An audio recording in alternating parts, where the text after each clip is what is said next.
Quiero una huelga donde vayamos todos, una huelga de brazos, piernas, de cabellos, una huelga naciendo en cada cuerpo. Quiero una huelga de obreros de palomas, de choferes de flores, de técnicos de niños, de médicos de mujeres. Quiero una huelga grande que hasta el amor alcance, una huelga donde todo se detenga, el reloj, las fábricas, el plantel, los colegios, el bus, los hospitales, la carretera, los puertos. Una huelga de ojos, de manos y de besos, una huelga donde respirar no sea permitido, una huelga donde nazca el silencio para oír los pasos del tirano que se marcha.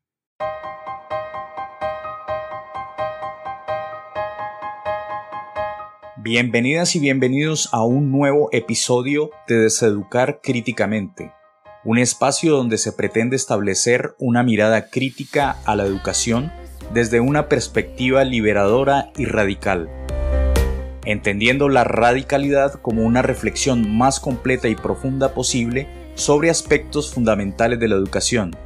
Les habla Juan Remolina, quédense para deseducarnos críticamente.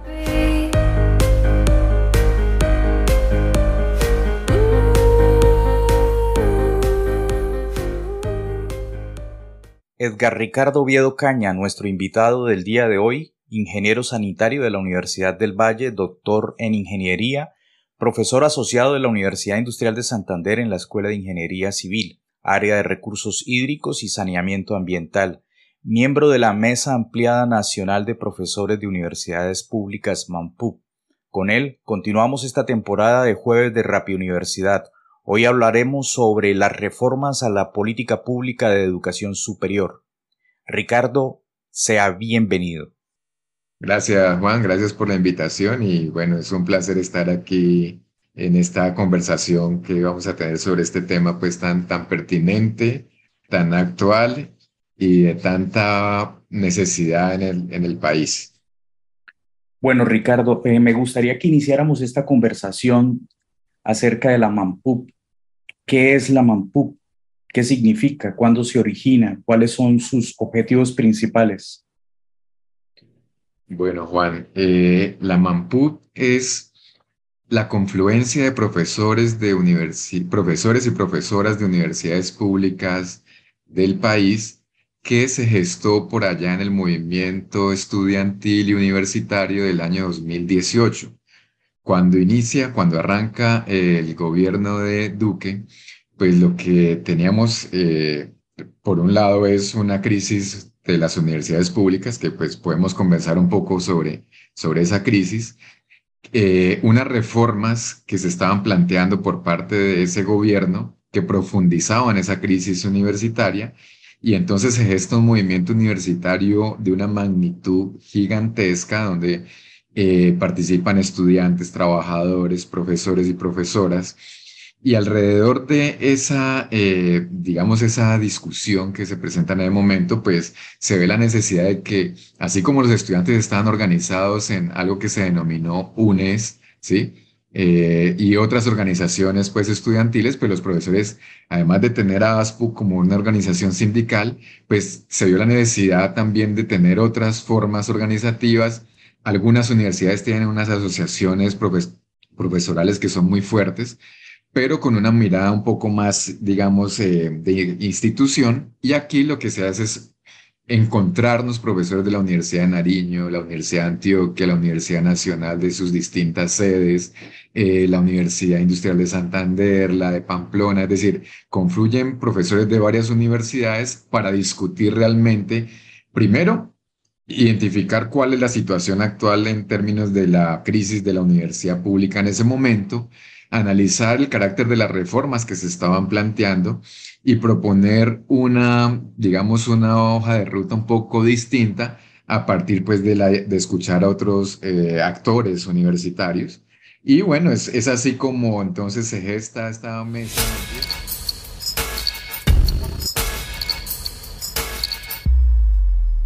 Entiendo. Bueno, y desde el trabajo que viene realizando la MAMPUB y sobre todo desde el ingreso de Colombia como país miembro de la OCDE, que se da con el gobierno de Santos, ¿qué reformas a la educación superior se vienen para el país y cuáles son sus principales riesgos, sobre todo en contra del espíritu democrático de la universidad pública.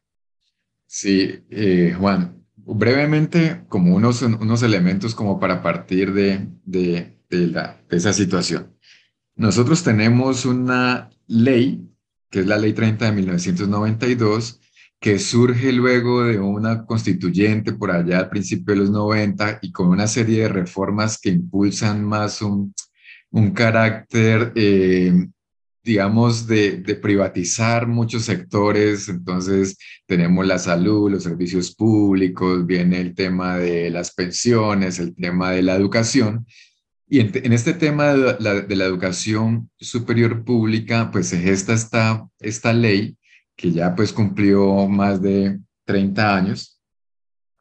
Y entonces allí lo que se plantea es que pues la financiación de la educación superior tendrá unos aportes pues de la nación, tendrá unos recursos propios, tendrán digamos unos mecanismos de financiación, pero una situación que se plantea en esta ley es que el incremento de ese presupuesto año a año será acorde con el IPC, ¿no es cierto? Es decir, que tendríamos básicamente el mismo presupuesto del año 1992 con los incrementos pues asociados a la inflación, a los índices de precio del consumidor, salvo algunos años en los cuales pues hubo unos incrementos un poco mayores a ese IPC.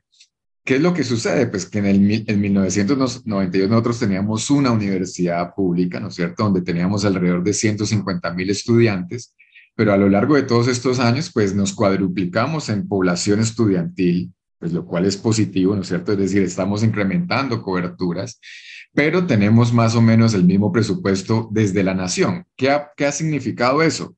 Pues que las universidades han tenido que solventar con recursos propios y con un tema que es muy delicado, que es, por un lado, venta de servicios, por otro lado, la precarización de las condiciones laborales de trabajadoras y trabajadores de las universidades, llámese trabajadores pues, de los servicios diversos o profesores catedráticos. Y entonces vemos en privatización de algunos servicios de bienestar universitario, infraestructura que está, digamos,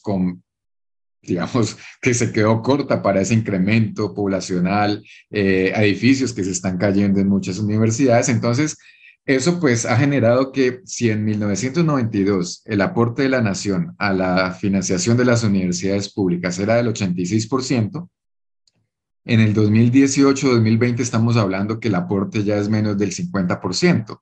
Es decir, que ese otro 50% ha tenido que las universidades públicas solventarlo con recursos propios o con la precarización de estas condiciones. No solo es la Ley 30, sino una serie de reformas que, digamos, impulsó el gobierno de Santos, que impulsó el gobierno posteriormente de Duque, con programas como Ser Pilo Paga, que básicamente lo que dice es, yo no le doy la plata a las universidades públicas, sino que comienzo a financiar estudiantes, ¿cierto? En una lógica abiertamente mercantil, ¿no es cierto? Este programa, por ejemplo, Ser Pilo Paga, este programa tuvo un costo de 4 billones para financiar 40.000 estudiantes que podían estudiar en las universidades que quisieran, cuando el presupuesto de las universidades públicas en su conjunto es precisamente 4 billones. Es decir, estamos atendiendo con 4 billones en ese entonces cerca de 650.000 y le das 4 billones en el programa Ser Pilo Paga para financiar 40.000 estudiantes que en su mayoría se fueron a universidades privadas. Entonces, hay una lógica allí perversa, ni siquiera en términos eficientistas, pues digamos, lógica, pero obviamente hay una tendencia marcada a la privatización de la educación superior y lo que nosotros esperamos en este momento, en este, digamos, cambio de enfoque, es que haya una visión distinta de lo que debe ser la universidad pública, que implica entonces repensar esta ley 30 y particularmente los artículos asociados a la financiación, pero también no solo es la financiación es un aspecto importante, pero hay otros elementos que son, digamos, que deben entrar en la discusión asociados, por ejemplo, a las coberturas, lo que se entiende por algo que denominan calidad académica, qué vamos a entender por extensión, ¿no es cierto? O más bien proyección social de la universidad, qué vamos a entender por bienestar universitario, qué vamos a entender por cerrar las brechas entre las universidades centrales, es decir, las universidades de las capitales versus las universidades regionales, es decir, hay una serie de elementos que deben ser discutidos y cómo se articula también el sistema de educación superior con otros sistemas, porque estamos hablando del sistema de técnicas y tecnológicas, por ejemplo, eso debe tener una articulación. Estamos hablando de la articulación de la educación superior con la articulación con la media básica, estamos hablando con la articulación con ciencia y tecnología, es decir, hay una serie de articulaciones que en este momento están, pero hay que pensarlas en una óptica distinta, en una universidad para este país, para esta coyuntura, para las necesidades que tenemos como país y como región. No quiere decir ello, pues, que las universidades no estén haciendo su papel, por supuesto que lo están haciendo con las limitaciones que se presentan, pero creo que es el momento de pensar la universidad desde una perspectiva más amplia y por ahora, Ujú. lo que se ha planteado en este nuevo gobierno es la reforma a los artículos 86 y 87, que hablan concretamente de la financiación. Y bueno, ya hay una Sí. propuesta por allí que anda circulando de algunos congresistas. Bueno, esa propuesta no es también planteada por la Asociación Sindical de Profesores Universitarios. Mm. Sí, Juan, allí básicamente, ¿qué tenemos con esta propuesta? La propuesta es liderada por dos congresistas, obviamente hay más que apoyan Sí. la propuesta, pero básicamente está la Jennifer Pedraza, está Ariel Ávila, tal vez el senador, el representante de la Cámara, Racero, están allí como liderando esa propuesta. Esta propuesta recoge la visión de dos propuestas preliminares que habían trabajado. Por un lado, el SUE, que es el Sistema Universitario Estatal, ¿sí? Y por otro lado, una propuesta, unos elementos que recogen del Centro de Pensamiento de Educación Superior de la Universidad Nacional. Entonces, se recogen varios estos elementos para conformar allí un articulado. Este articulado, pues lo que hace es plantear una fórmula de cómo debería ser el presupuesto de las universidades públicas, o al menos el incremento en el presupuesto de las universidades públicas, asociado, por ejemplo, a incrementos de cobertura, a gastos de funcionamiento, a vinculación de nuevo personal administrativo y docente, es decir, a necesidades de infraestructura.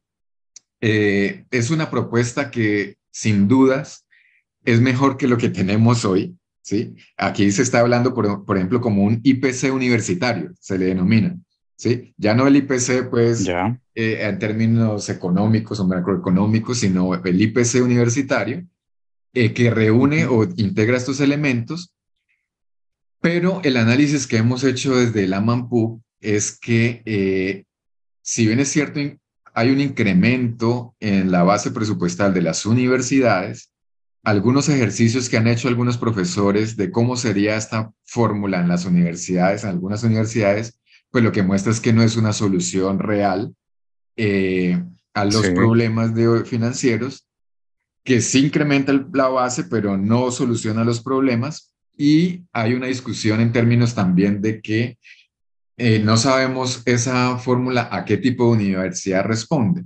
Luego, lo que nosotros decimos, y aprovecho allí para mencionar que desde la MAMPU he sido designado para participar en esta comisión en el Congreso, es básicamente que pensemos todo el sistema y en función de ese sistema planteemos cómo debería ser el presupuesto, ¿sí? Porque el presupuesto actualmente, la fórmula como está planteada, no abordan profundamente el tema de los rezagos que hay, digamos, y los rezagos sobre todo en las universidades regionales, pero no abordan, es decir, el tipo de universidad que tenemos y cuál es el tipo de universidad que quisiéramos tener. Es decir, allí no está planteado esa discusión, hay que darla, Y bueno, eso es un poco, hay que estudiar obviamente más la propuesta que está allí planteada.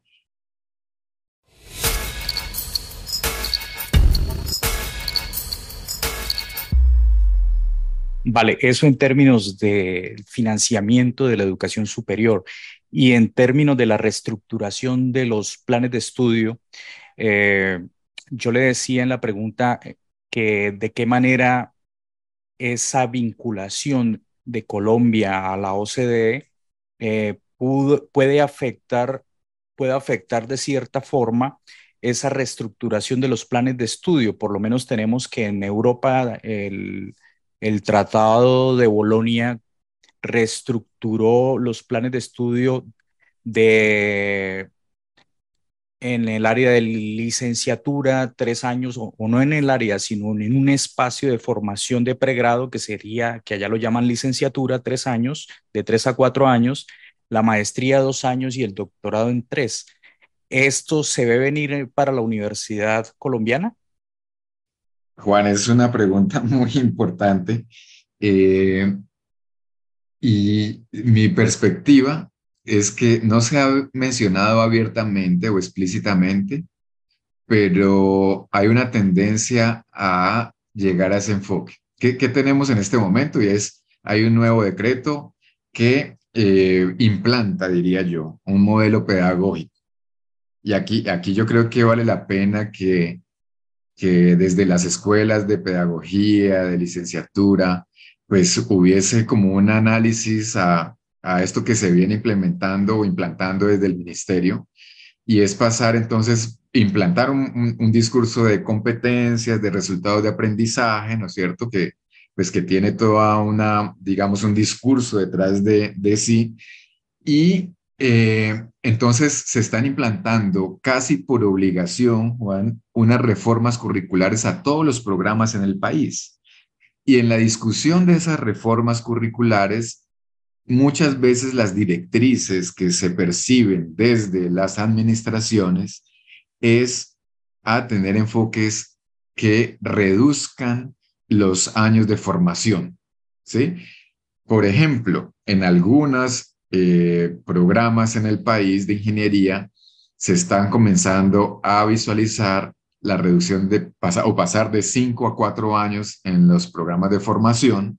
Y lo que yo comienzo a percibir es que queremos entonces comenzar a hacer esto express, viene la lógica de eficiencia, de eficacia, una lógica, digamos, desde estos discursos muy mercantiles, de que hay que optimizar los recursos del Estado, pero digamos la discusión de fondo que es la formación de estos estudiantes para responder a unos problemas sociales, comunitarios, nacionales, pues digamos yo no la sacrificaría, y no estoy diciendo que necesariamente reducirla implica sacrificarla, pero en mi modo de ver, con la situación actual que tenemos en las universidades y siendo profesor de escuelas de ingeniería, yo pensaría que no estamos preparados para ese cambio en este momento.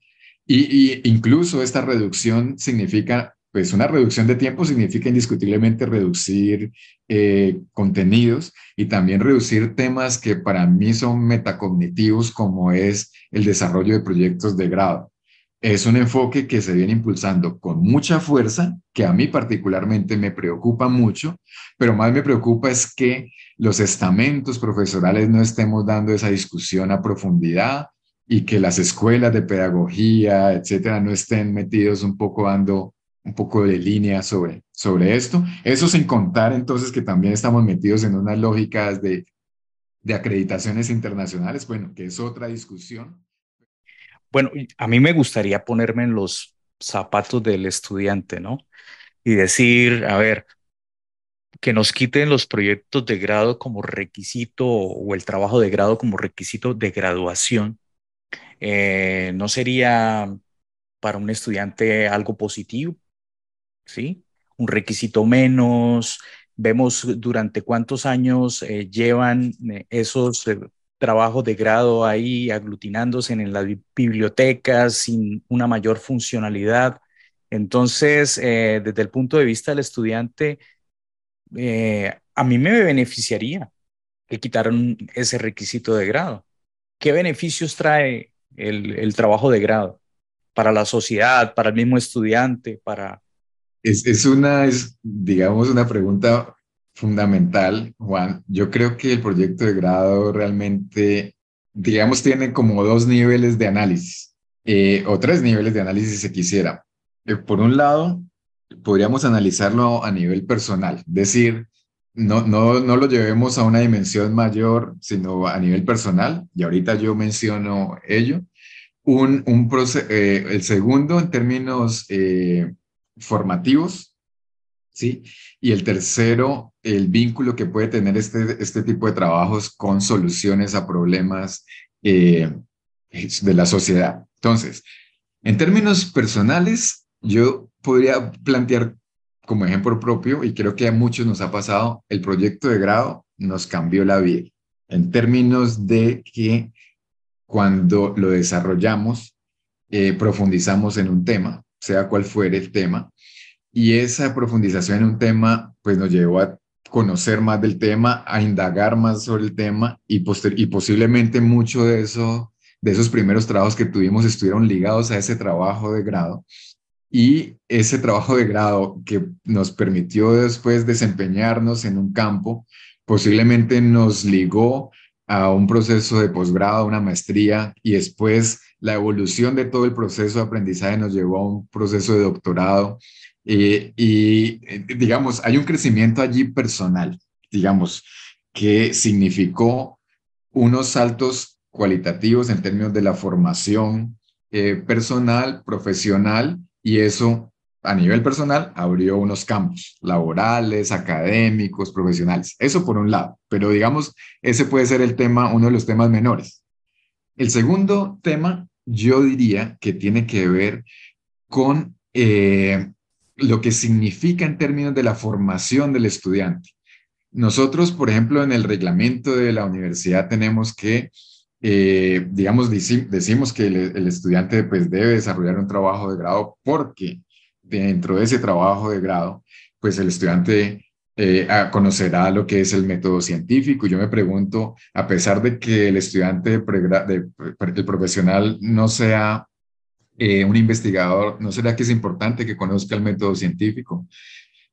Por otro lado, dice el reglamento que el estudiante con el trabajo de grado podrá diagnosticar problemas y necesidades, podrá acopiar y analizar información, podrá desarrollar planes y ejecutar proyectos, podrá profundizar en el conocimiento específico de un área temática. Es decir, no son Sí, esos, yo entiendo, Ricardo, no, pero es que hay algo que sí es necesario ponernos en comparación.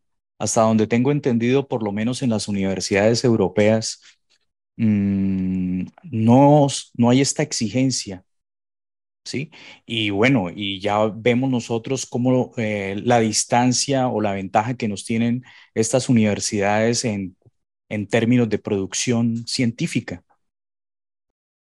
Sí, yo lo planteo en términos formativos del estudiante. Lo que yo he visto a partir del grupo de investigación del cual hago parte es que los estudiantes a partir de ese, digamos, de esa formación en un trabajo de grado, lo que yo veo es que el estudiante lee, analiza, interpreta textos académicos, hace lectura en otros idiomas, procesa información y aplica herramientas diversas, digamos, comienza a tener elementos para escribir textos coherentes y argumentativos, tiene la facilidad entonces de comunicarse oralmente frente a diferentes auditorios, desarrolla habilidades de investigación e indagación que le van a servir para toda su vida. Eh, Tiene, digamos, espacios colaborativos con estudiantes no solo de su carrera, sino de otras disciplinas. Hay un intercambio de la universidad y el entorno cuando desarrollamos trabajos que tienen un impacto en unas comunidades, ayuda a la solución de problemas socioambientales desde la ingeniería. Es decir, yo creo que en términos formativos, si bien algunas materias podrían apuntar a estos elementos, creo que no hay una materia o una asignatura que reúna todos los elementos que acabo de mencionar.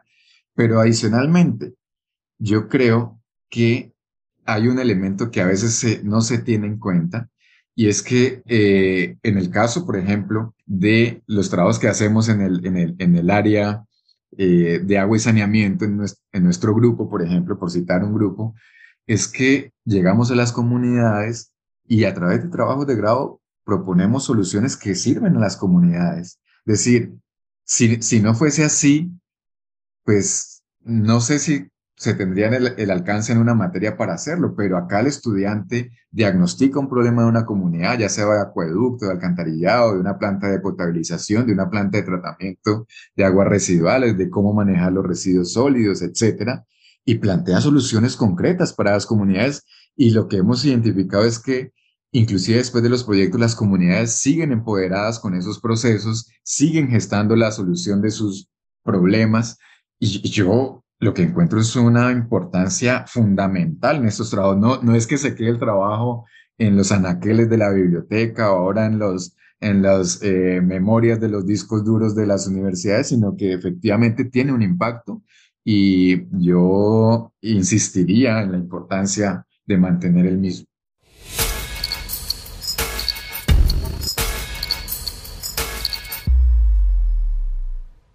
Me gustaría que ahora discutiéramos o pusiéramos la universidad en el contexto de un término que está muy de moda y es el término sociedad del conocimiento.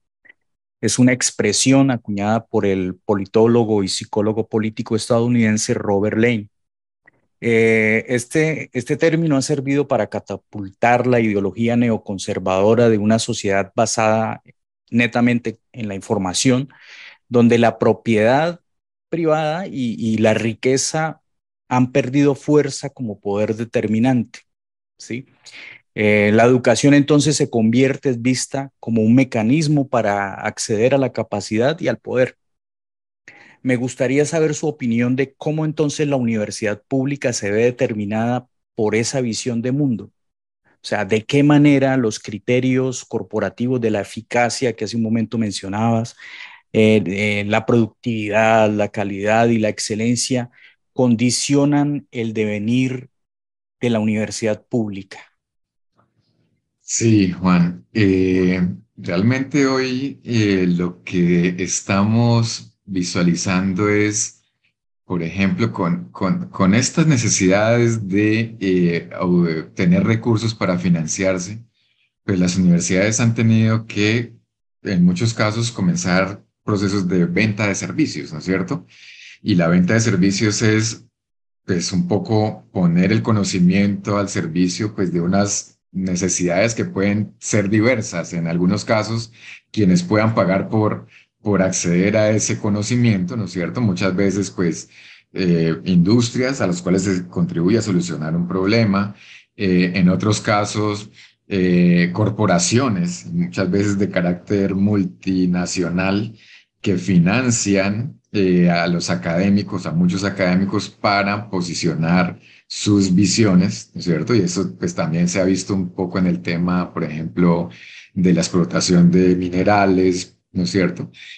Y entonces, pues lo que uno podría pensar es que allí el conocimiento tiene un rol y es, o está teniendo un rol en términos de ser, digamos, o catapultar algunos sectores, unas dinámicas del mercado. Eso por un lado. Pero por otro lado, ese conocimiento que se está generando muchas veces en la universidad, que son pagados con recursos públicos de la sociedad, pues termina siendo un, un conocimiento al cual no necesariamente está accediendo las comunidades o las comunidades académicas, por un lado, pero por otro lado, entonces las comunidades o las sociedades. Pongo un ejemplo concreto. Tenemos una patente o tenemos un artículo científico que es producto de un proceso de investigación. Lo que nos están diciendo es, bueno, eso hay que publicarlo en unas revistas que tengan alto impacto, etcétera. Entonces vamos, sometemos el artículo a estas revistas, que son tremendos negocios. Estas revistas entonces lo que te dicen es, listo, voy a mandar este artículo a evaluar. En caso de que usted se acepte este artículo, usted tiene que ceder los derechos allí, digamos, los derechos, no patrimoniales, pero sí, digamos, la universidad, la base de datos o la revista puede hacer uso de ese artículo, divulgarlo en los medios, pues, de la revista, muchos de los cuales, pues, son, digamos, de carácter privado y hay que pagar para acceder a descargar estos artículos. Entonces, una investigación financiada con recursos públicos se somete a una entidad privada, que es una revista, la cual entonces, sí, en caso de que publique el artículo, cobrará por acceder a ese conocimiento. Eso es un proceso fuerte de mercantilización del conocimiento en ese marco de la sociedad del conocimiento. Pero lo peor de todo, ¿cuál es, Juan? Es que esa revista privada contacta muchas veces a profesores de universidades públicas que son financiados con recursos públicos para que evalúen el artículo científico que fue generado con recursos públicos y entonces hay, digamos, un tema terrible. Publicas algo que fue generado con recursos públicos. Le dices a alguien que lo evalúe que está siendo pagado con recursos públicos. Y además las universidades pagan mucho dinero anualmente a estas bases de datos para poder comprar el artículo que fue generado en la misma universidad. Y entonces realmente hay una limitación de acceso al conocimiento. eh, y hay unos privilegiados que están accediendo a ese conocimiento y que se están tomando decisiones. Ahora, eso es una... Sabemos que, que la producción científica de cada docente afecta de manera directa su ingreso mensual. Dentro de ese mercantilismo existe ese productivismo que está más ligado a esas estrategias no santas de querer torcerle, digamos, el cuello a la calidad de las producciones y en condiciones de transparencia y honestidad. Sí, sí, ese es también un tema muy sensible, Juan, porque, claro, en Colombia tenemos algo que se llama el Decreto 1279 del 2002, que establece el régimen salarial para los profesores de planta. Y en este régimen lo que, digamos, se privilegia un poco es que tu salario está en función de varios criterios, ¿no? De lo cual es la categoría docente, tus años de experiencia, tu formación, pero un elemento importante dentro de esa fórmula, digamos, es el tema de las publicaciones. Entonces, ¿qué ha pasado? Y yo no puedo generalizar porque estaría pues, y es que algunos profesores pues, digamos, han utilizado estos mecanismos para comenzar a hacer una serie de publicaciones, muchas veces, o algunas veces más bien sin rigor, sin todo el rigor, pues porque hay una necesidad también de incrementar salarialmente y así, de tener un incremento salarial. Hay un cuestionamiento sobre algunas revistas que le llaman revistas depredadoras que no tienen procesos rigurosos de evaluación de los artículos. Pero digamos, son casos muy específicos, y por esa, digamos, situación a veces se generaliza todo el estamento, lo cual también me parece peligroso. Ahora, cuando se planteó esto del decreto 279 que estimulaba esa productividad, pues se planteó porque Colombia era uno de los países con menos productividad científica en el país. Entonces, digamos que tenía unos principios orientadores encaminados a ello, pero que en algunos casos específicos eso pues ha terminado como desvirtuándose por un lado.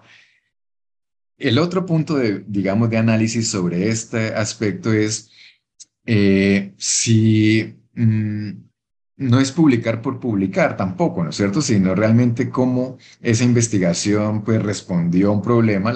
El artículo no va a solucionar el problema de la comunidad X o la comunidad Y, ¿no es cierto?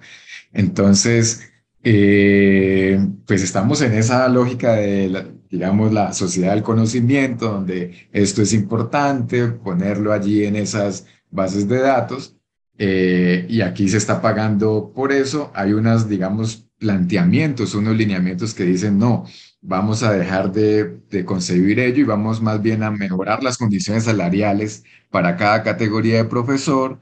Y bueno, digamos, la discusión está allí. Es una discusión compleja, sensible, profunda, pero que debe tener todos estos elementos, digamos, de análisis, ¿no?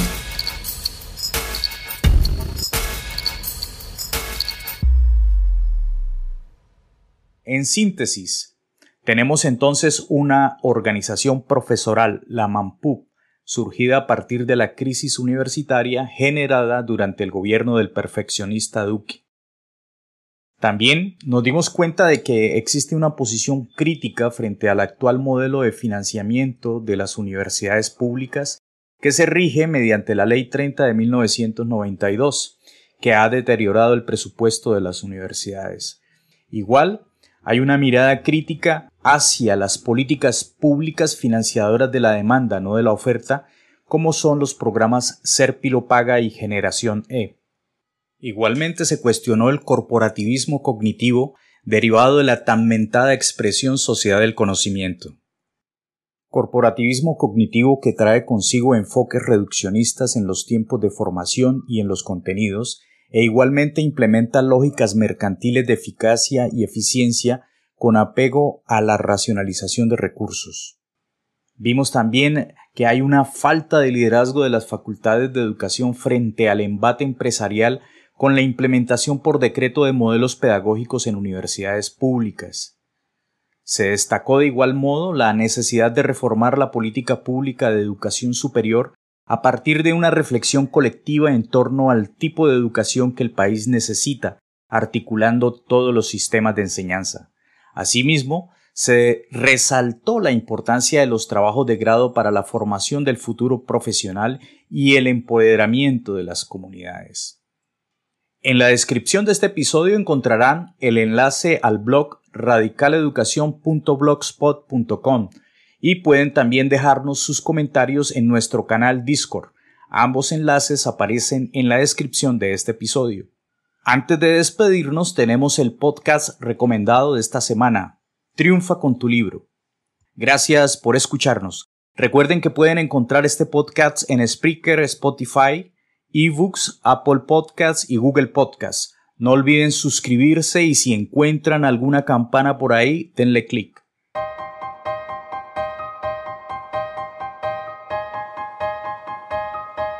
Porque la educación no es suficiente y en ocasiones peligrosa, nos vemos en una nueva oportunidad para deseducar críticamente.